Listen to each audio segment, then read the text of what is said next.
सृष्टि तुली एक air India pilot थीं, जिनकी 25 नवंबर 2024 को अपने मुंबई अपार्टमेंट में आत्महत्या से मृत्यु हो गई थी। उनके बॉयफ्रेंड आदित्य पंडित को गिरफ्तार कर लिया गया था और उन पर आत्महत्या के लिए उकसाने का आरोप लगाया गया था। सृष्टि के परिवार ने आरोप लगाया कि आदित्य ने उसे परेशान किया। उन्होंने यह भी आरोप लगाया कि उसने उस पर मांसाहारी भोजन बंद करने का दबाव बनाया। अदालत ने यह कहते हुए आदित्य पंडित को जमानत दे दी कि पीड़िता ने आरोपी के बारे में अपने परिवार या किसी अधिकारी से शिकायत नहीं की थी। नमस्कार दोस्तों, स्वागत है आपका मेरे YouTube चैनल पर। एक लड़के के ये कहने पर या बातें जो बताई जा रही हैं बीच में कि लड़के को उसका नॉनवेज खाना पसंद नहीं था। आप खुद इतने मैच्योर हो और आपको पता है कि ये इशू कभी भी ऐसा नहीं हो सकता कि किसी को सुसाइडल थॉट्स आ जाएं या कोई सच में सुसाइड कर ले, लेकिन असली समस्या पे कोई बात नहीं करता। मैंने इससे पहले भी एक लड़की की क्या समस्या हो सकती है, जब वो ऑफिस में एक लड़की की डेथ हो गई थी स्ट्रेस से, तब भी मैंने बताया था। मैं अब फिर बताता हूँ कि होता क्या है। असल कहानी मैं आपको बताता हूँ आज, और इसलिए आपको बताया जा रहा है ये ताकि आप अपने बच्चों का ध्यान रख सको। तो होता क्या है कि आज जो शादी लेट होने की समस्या खड़ी हो गई है ना, लेकिन बच्चों को क्या करना पड़ता है, बीच में एक पार्टनर ऐसा चाहिए ही होता है, लड़कों को भी और लड़कियों को भी।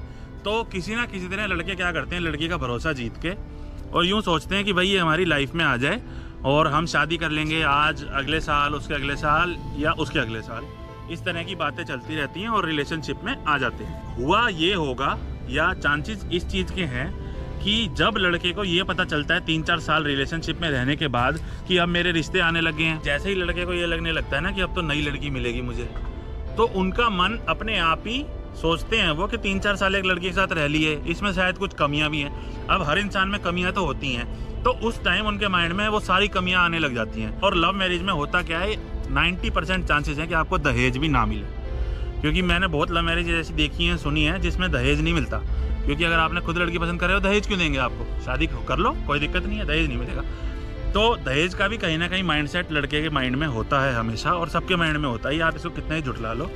तो 3-4 साल जब रिलेशनशिप में रह लिए, अब नई लड़की आराम से मिल रही है, दहेज भी मिलने लग रहा है, तो लड़के बहाने ढूंढने लगते हैं। बहाना नंबर 1 ये होता है कि भाई मेरे घर वाले नहीं मान रहे।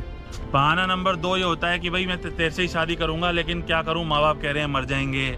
और मैंने ऐसी कई लड़कियां देखी हैं अपनी लाइफ में, बात भी करी हैं फ्रेंड्स में, जहां आप अभी भी किसी मैरिड लड़की से बात करके देखना तो वो बता देगी कि उसकी एक स्टोरी शादी से पहले की भी थी।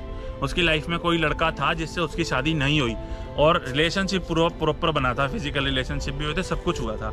हर लड़की की आपको एक कहानी मिल जाएगी। तो ये होता है। तो पुलिस को ये करना चाहिए कि जैसे उसमें बताया जा रहा है, लड़की को अपमानित किया जाता था, लड़की को बदनाम किया जाता था, लड़की पे कोई कमेंट पास किए जाते थे। तो ये एक बड़ी समस्या खड़ी हो जाती है। अगर आप 4 लोगों के बीच में खड़े हो और आपको कोई अपमानित करे, तो आप सारी रात उस बारे में सोचोगे कि इसने मेरे ऊपर ये कमेंट पास क्यों किया।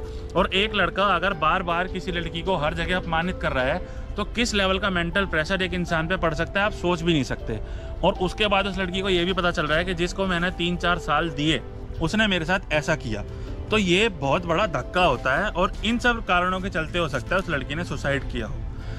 इस चीज़ से मैं आपको एक और बात बता रहा हूँ कि लड़कियों को स्पेशली हमेशा ये ध्यान में रखना है कि ये जो रिलेशनशिप वाला कल्चर है, गर्लफ्रेंड बॉयफ्रेंड वाला कल्चर है, लिव इन वाला कल्चर है, ये कल्चर वेस्टर्न कल्चर है, ये हमारा कल्चर नहीं है। फिल्मों में यही रिलेशनशिप दिखाए जाते हैं, प्यार मोहब्बत की कहानियाँ दिखाई जाती हैं, और उसके बाद शादी दिखाई जाती है, और ये सब दिखाया जाता है। सीरियलों में भी दिखाया जाता है, सिर्फ इसलिए ताकि आप लोग बर्बाद हो सको। ये सारे वर्ड अपनी दिमाग से, अपनी डिक्शनरी से डिलीट कर दो। मैं आपको बताता हूँ, एक पिक्चर में देख रहा था, सिंघम अगेन। मैंने वो पिक्चर इसलिए देखी कि देखूं इस बेकार पिक्चर में करा क्या गया है। लेकिन उस पिक्चर में मैं क्या देखता हूँ कि एक वर्ड को बड़े डिटेल में एक्सप्लेन करा गया है। मैं सीन भी डाल दूंगा वो आपको। अजय देवगन अपने लड़के से पूछता है कि भाई तुम रिलेशनशिप में हो, तो वो कहता है कि नहीं पापा, रिलेशनशिप नहीं है, सिचुएशनशिप है। सिचुएशनशिप डैड बहुत बेसिक है। आपको रिलेशनशिप के बारे में पता है? गुड। तो एक रिलेशनशिप में 2 लोग रोमांटिकली इन्वॉल्व होते हैं, कमिटेड होते हैं। बट एक सिचुएशनशिप में ना वो लोग उतने कमिटेड नहीं होते जितना एक रिलेशनशिप में होते। तो फिर उसका बेटा सिचुएशनशिप वर्ड को डिस्क्राइब करता है। और कई देखना आप यूथ को, कई नए जवान बच्चों को सिचुएशनशिप भी आज पता होगा। तो ये वर्ड कहाँ से आ रही है? ये वर्ड घुसाए जा रहे हैं बच्चों की जिंदगी में। लड़कियों को ये खासकर ध्यान रखना है कि अगर आप सोच रहे हो कि आपने जिसको पसंद कर लिया वो आपका साथ देगा, तो इस चीज़ को अपने दिमाग से निकाल दो। शादी भी इनफैक्ट अपनी ज़रूरतें पूरी करने का एक माध्यम है। वो कोई ऐसा नहीं है कि आपको प्यार हो जाएगा या कुछ हो जाएगा। वो एक समय पे ज़रूरत होती है सबको, तो अपनी ज़रूरतें पूरी करते हैं और कोई नहीं होता, वरना कोई अपनी जेब से इतना पैसा ना खर्चे। तो आज अपने बच्चों को ये चीज़ें समझाओ, उनके सोशल मीडिया, उनके इंस्टाग्राम, उनकी FB चेक करो। और गलती कहीं ना कहीं आज भी पेरेंट्स की है, बच्चों की इतनी गलती नहीं है कि उनकी टाइम पे शादी नहीं होती। टाइम पे शादी होने के बारे में मैंने कई वीडियोस बना रखी हैं, लेकिन आज आपको एक और चीज़ बता देता हूँ कि अगर टाइम पे शादी नहीं होती तो 19-20 के बाद बच्चों के दिमाग में सेक्सुअल एक्टिविटीज़ आने लग जाती हैं कि भाई फिज़िकल रिलेशनशिप क्या होते हैं, या उनके शरीर में ऐसी बदलाव आते हैं जिनसे इन चीज़ों की ज़रूरतें उनकी बढ़ने लगती हैं। होता क्या है कि फिर माँ बाप ने तो शादी कराई नहीं, तो जब उनकी शादी लेट होने लग जाती है ना, तो ये जो चीज़ है, अगर उनकी उसी टाइम शादी हो जाए और वो फिजिकल रिलेशनशिप में हस्बैंड या वाइफ के साथ आ जाए, तो ये चीज़ 2-3 साल के बाद उनके दिमाग से निकल जाएगी और वो अपने करियर पे ध्यान देंगे कि भाई अब हमें करियर में आगे मिल के साथ कैसे बढ़ना है। लेकिन जब उनके दिमाग से ये चीज़ नहीं निकलती, उनकी शादी नहीं हुई टाइम पे, तो उनके दिमाग में ये चीज़ परमानेंटली फंस जाती है। मान लो दिमाग में एक ब्लॉक क्रिएट हो गया और उस ब्लॉक को अब आप निकाल नहीं पा रहे, फिर वो ब्लॉक अपना साइज बढ़ाता रहता है और वो दिमाग में हावी हो जाता है। इसीलिए टाइम पे शादी कराना ज़रूरी है।